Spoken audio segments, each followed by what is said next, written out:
జయ శ్రీమన్నారాయణ. మహాభారతము ఆది పర్వంలో భాగంగా పాండురాజు వైరాగ్యము. ఓం శ్రీ గణేశాయ నమ. ఓం శ్రీ వేదవ్యాసాయ నమ. నారాయణం నమస్కృత్య నరం చైవ నరోత్తమం దేవీం సరస్వతీం వ్యాసం తతో జయముదీరయేత్. నారాయణ స్వరూపుడైన శ్రీకృష్ణునికి, నరోత్తముడైన అర్జునునికి, వారి లీలను ప్రకటించే సరస్వతీదేవికి, దానిని రచించిన వ్యాసునికి నమస్కరించి ఆసుర భావాలను తొలగించి అంతఃకరణ శుద్ధి కలిగించే మహాభారతాన్ని అధ్యయనం చేస్తున్నాము. జనమేజయుడు చెప్తున్నాడు, దేవా మీరు, జనమేజయ మహారాజు అడుగుతున్నాడు ప్రశ్న.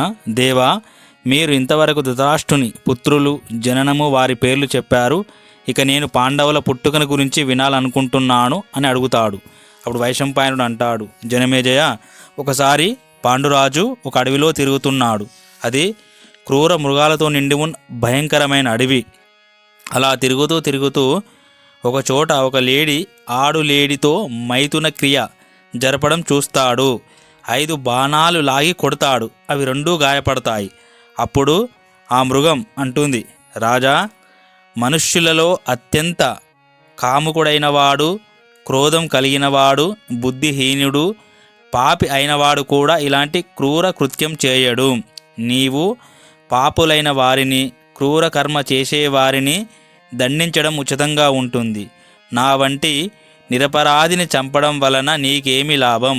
నేను కిందముడనే మునిని, మనుష్య రూపంలో ఉండి ఈ పని చేయడానికి నాకు సిగ్గు అనిపించి మృగరూపం ధరించి నా భార్యతో విహరిస్తున్నాను. నేను ఎక్కువగా ఈ రూపంలోనే తిరుగుతూ ఉంటాను. నన్ను చంపడం వలన నీకు బ్రహ్మహత్యా దోషం అయితే కలగదు, ఎందుకంటే ఈ విషయం నీకు తెలియదు కాబట్టి. కానీ నేను ఇలాంటి స్థితిలో ఉండగా కొట్టావు బాణం, అది మాత్రం సర్వతా అనుచితం. కాబట్టి నీవు నీ పత్తితో కలిసి ఉన్నప్పుడు ఇలాంటి స్థితిలోనే మరణిస్తావు.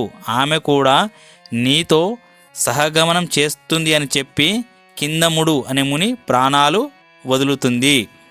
మృగరూపంలో ఉన్న కిందముని మరణానికి భార్యాసహితుడైన పాండురాజు దగ్గరి బంధువులెవరో చనిపోయినట్లుగా బాధపడ్డాడు. అతడు దుఃఖార్తుడై మనస్సులోనే ఇలా అనుకోసాగాడు, గొప్ప గొప్ప కులీనులు కూడా తమ మనసులను అదుపులో పెట్టుకోలేక కాముని వలలో చిక్కుకుంటున్నారు. తమ దుర్గతిని తామే కొని తెచ్చుకుంటున్నారు. ధర్మాత్ముడైన శంతనుని కుమారుడు, నాకు తండ్రి అయిన విచిత్ర వీర్యుడు కూడా కామ వాసనల కారణంగానే బాల్యంలోనే చనిపోయాడని విన్నాను. నేను అతని కొడుకునే కదా. అయ్యయ్యో, నేను కులీనుడినే, ఆలోచనాశీలుడినే. అయినా నా బుద్ధి దిగజారిపోయింది. నేను ఇంకా ఈ బంధాలన్నీ వదిలేసుకొని మోక్షమునందే బుద్ధిని స్థిరంగా నిలుపుతాను. నా తండ్రి వ్యాసమహర్షి వలె జీవిస్తాను. నేనిక నిస్సందేహంగా ఘోరమైన తపస్సు చేస్తాను. ఒక్కొక్క రోజు ఒక్కొక్క చెట్టు క్రింద ఒంటరిగా గడుపుతాను. మౌన సన్యాసినై ఈ ఆశ్రమ పదాలలో భిక్ష అడుగుతాను. నాకు గుహలే గృహాలు, మట్టి మీదనే శయనిస్తాను. ప్రియమైన అప్రియమైన భావనలన్నీ వదిలివేసి శోక హర్షాల నుండి బయటపడతాను. నిందాస్తుతులు నాకు సమానమవుతాయి. ఆశీర్వాదము, నమస్కారము, సుఖము, దుఃఖము పుచ్చుకోవడం ఇలాంటివి ఏమీ లేకుండా, ఎవ్వరినీ ఏలన చేయకుండా, ఎవ్వరిపైనా కోపగించుకోకుండా ఉంటాను. ముఖం ఎప్పుడూ ప్రసన్నంగా ఉండాలి. శరీరంతో అందరికీ మేలు కలగాలి. చర అచర ప్రాణులను దేనిని బాధించను. ప్రాణులన్నింటినీ నా కన్న బిడ్డల వలె చూసుకుంటాను. ఒకప్పుడు తింటే ఇంకొకప్పుడు ఉపవాసం ఉంటాను. లాభ నష్టాల యందు నా బుద్ధి సమభావంతోనే ఉండాలి. ఎవరైనా నా చేతిని ఒకదానిని బాడిసతో నరికివేసి రెండవ దానికి చందనం పూసిన ఆ రెండింటిలోని చెడును మంచిని గూర్చి ఏమాత్రం ఆలోచించను. నేను జీవించడానికి ప్రయత్నించను, మరణించడానికి ప్రయత్నించను.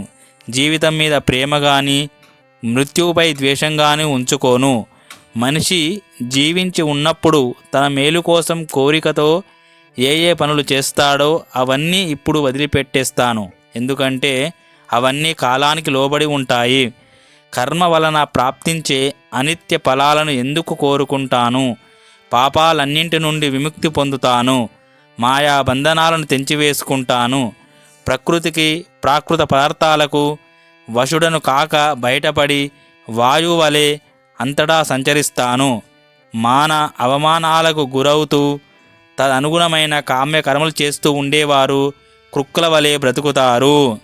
ఈ విధంగా ఈ రీతిగా ఆలోచించి పాండురాజు దీర్ఘంగా నిట్టూర్చి కుంతి మాతులతో అంటాడు, మీరిద్దరూ రాజధానికి వెళ్ళండి. అక్కడ మా తల్లిని, విదురుణ్ణి, ధృతరాష్ట్రుణ్ణి, పితామహి సత్యవతిని, భీష్ముణ్ణి, రాజపురోహితుణ్ణి, బ్రాహ్మణులను, మహాత్ములను, దగ్గరి బంధువులను, నగరవాసులను, నా ఆశ్రితులను అందరినీ ప్రసన్నం చేసుకొని వారితో పాండురాజు సన్యసించాడని చెప్పండి అని అంటాడు. ఓం శాంతి శాంతి శాంతి. హరి ఓం తత్సత్. శ్రీరామకృష్ణార్పణమస్తు.